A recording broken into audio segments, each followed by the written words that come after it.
ভালোবাসার টানে গিদারিপুর থেকে আহসান হাবিব নামের এক যুবক পারামলাগাছি গ্রামে তার ভালোবাসার টানে দেখা করতে এসে অন্তরঙ্গ মুহূর্তে স্থানীয় লোকজন তাকে আটক করে এখন সামাজিকভাবে বিয়ের একটা আলোচনা চলছে। এখন আপনি নিজে আসছেন তো, আপনার সাথে কি ভালোবাসার সম্পর্ক?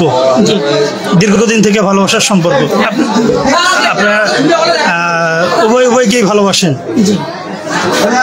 তো এখন সামাজিকভাবে বিয়ে বন্ধনে আপনাকে বিয়ে করতে হবে।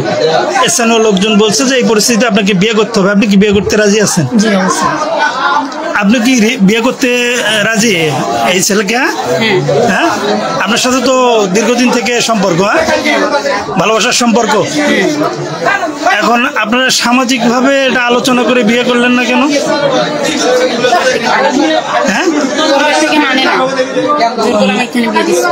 ও মানে না, সেই কারণে আপনারা গোপনে আলাপ আলোচনা নিজেদের মধ্যেই করে নিচ্ছেন। হ্যাঁ, আজকে আপনার সাথে দেখা করতে আসছে, তা আপনি তাকে বিয়ে করতে রাজি আছেন? মানে অন্য অন্য কোনো চাপ নেই তো আপনার উপরে? হ্যাঁ, তা আপনি ফ্যামিলিকে জানাইছেন? না, ফ্যামিলিকে জানানো হয়নি। এখনো ফ্যামিলিকে জানানো হয়নি? ফ্যামিলিকে জানাবেন না? জানাবো পরে, তবে আমি ফ্যামিলি যদি নাও কিছু বলে আমি আমার একাই একশো। ও, যদি ফ্যামিলি আপনাকে বিয়ে নাও করায় আপনি নিজেই বিয়ে করবেন? না করা দেয় নয়, এখানে আমি যতদূর পর্যন্ত পাড়ি দেওয়া সম্ভব ততদূর পর্যন্তই দেবো। পাড়ি দেওয়া বলতে কি বুঝতেছি আমি? যতদিন থাকা সম্ভব, বেঁচে যতদিন আছে। ও, আপনি সাথেই থাকবেন? জি। মানে আপনি তাকে নিয়ে আপনি আপনার জীবন সঙ্গী হিসেবে মেনে নিছেন? এখানে আপনাকে কেউ জোর জুলুম বা জবরদস্তি করে নাই তো? হ্যাঁ, আপনি নিজের চেয়ে আসছেন, দেখা করছেন, আপনাকে ডাকছে, আপনি তার সঙ্গে সবার অলক্ষ্যে দেখা যখন করছেন, স্থানীয় লোকজন আপনাকে আটকাইছে। যেহেতু এটা সামাজিক দৃষ্টিকোণ, সেই ক্ষেত্রে আপনাকে অবশ্যই আটকাবে এবং স্থানীয় একটা সমাজ। এর আগে ডিভোর্স দিলে তার বাবা 14 গোষ্ঠী ডাকেন, কথা বলি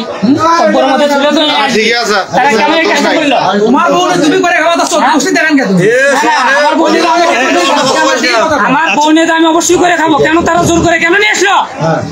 তারা কেন জোর করে দিল? আপনি তাও আমার কাছেই যাবে। কিন্তু আপনি যখন নিয়ে গেছিলেন তখন তো তার আরেকটা স্বামী ছিল, সেটা তো আপনি অবৈধ কাজ করছেন। একদম সে তালাক দিয়ে গেছে, সে তালাক দিয়ে গেছে। আপনার সাথে আচ্ছা, আপনি কেন আসলেন ওনার বাড়ি থেকে?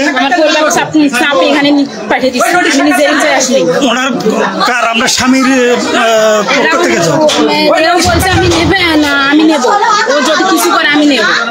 তখন আমার পরিবার এখান থেকে নিয়ে যাচ্ছেন, ওকে মেরে ফেলবে, ওর মামলা দিবে, এ করবে ও করবে বলে আমি এখান থেকে নিয়ে যাচ্ছি। ও, আপনার সাথে তার দীর্ঘদিন থেকেই সম্পর্কটা আমি বিয়ে করছিলাম। ও, তারপরে মাঝখান দিয়ে আপনাদের ছাড়াছাড়ি হয়েছে? হ্যাঁ, আমি পরিবার নিয়ে যাচ্ছি।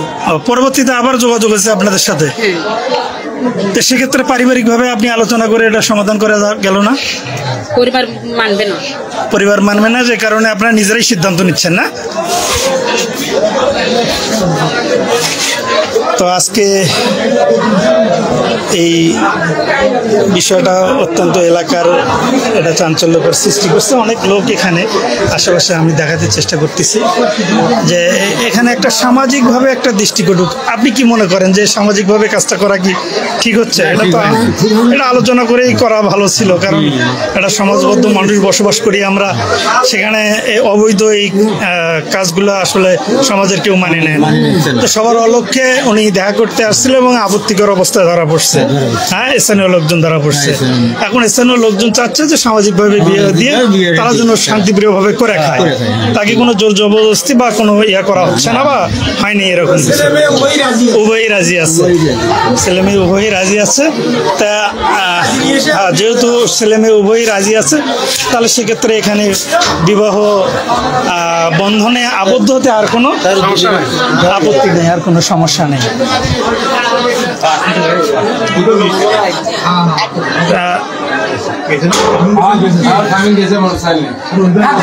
আজকের এই ঘটনা আসলে আমরা আশা করিনি, তারপরে একটা সামাজিক অসামাজিক একটা ঘটনা এখানে ঘটে গেছে। আমরা চেষ্টা করছি যে বিষয়টা সুন্দরভাবে নিরসন করার জন্য। স্থানীয়ভাবে আলোচনা সাপেক্ষে আহসান হাবিব গিরিধারীপুর পলাশবাড়ি ছেলের বাড়ি, এখানে আরামলাগাছি গ্রামের কি নাম না আরামলাগাছি গ্রামের কি নাম আপনার? হ্যাঁ, ফারজানা আক্তারের সঙ্গে এই সম্পর্ক আবদ্ধ আজকে হবে। তো লোকজন যারা আছেন, স্থানীয় লোকজন আছে, তারা অবশ্যই বিষয়টা শান্তিপ্রিয় সমাধান করবেন, এরকমই আমরা আশা করতে